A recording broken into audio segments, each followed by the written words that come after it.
Alors, c'est maintenant officiel, comme on avait dit précédemment, selon des rumeurs.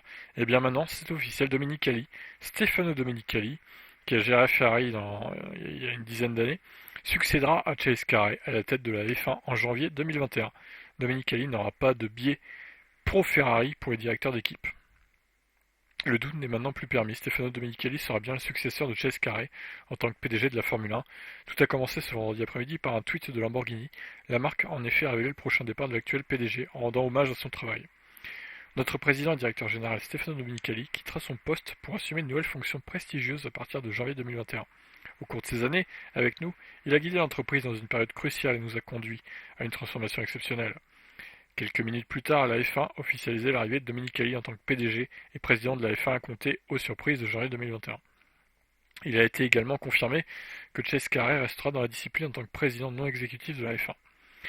Ancien directeur d'équipe chez Ferrari, jusqu'alors président de la commission monoplace de la FIA, Domenicali semble avoir tous les atouts requis pour ce poste exposé.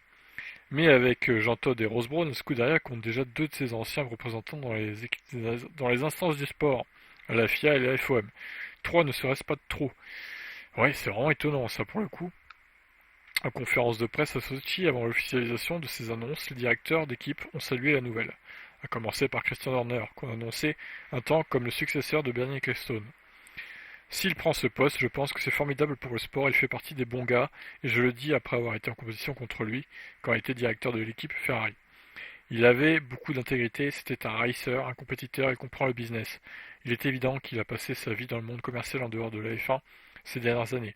Il a fait un excellent travail chez Lamborghini et je pense qu'il sera un grand atout pour la Formule 1. Horner craint-il une direction de sport pro-Ferrari, pas loin du monde? On regarde le haut management de ce sport avec Jean Todt et Ross Brawn et Stefano, et on a l'impression que c'est comme le milieu des années 90 ou du début des années 2000.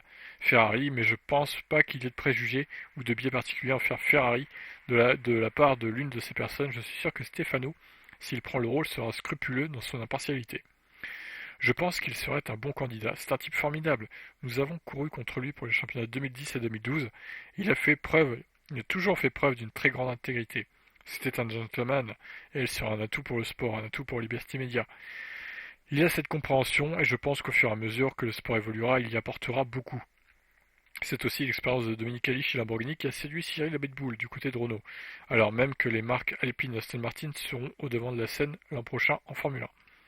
Si cela devait arriver, Stefano aurait beaucoup à offrir dans une telle position. Je dis une évidence, mais il a de très bonnes connaissances du sport en lui-même.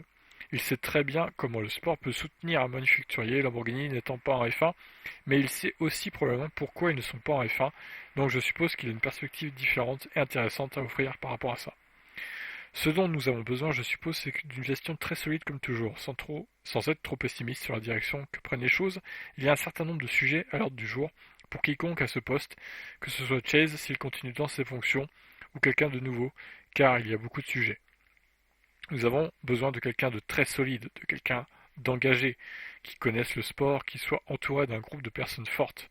Et j'espère que Chase restera aussi parce que je pense qu'il a beaucoup à offrir.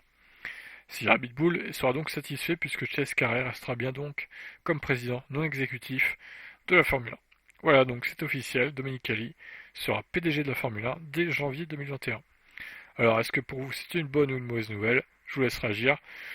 Moi, je suis à peu près neutre. Bon, j'attends de voir ce qu'il va faire pour la Formule 1. J'attends de voir comment il va diriger tout ça. Mais ouais, pourquoi pas. Après, il a l'air compétent, donc why not, j'ai envie de dire. Je vous laisse réagir. Allez, ciao.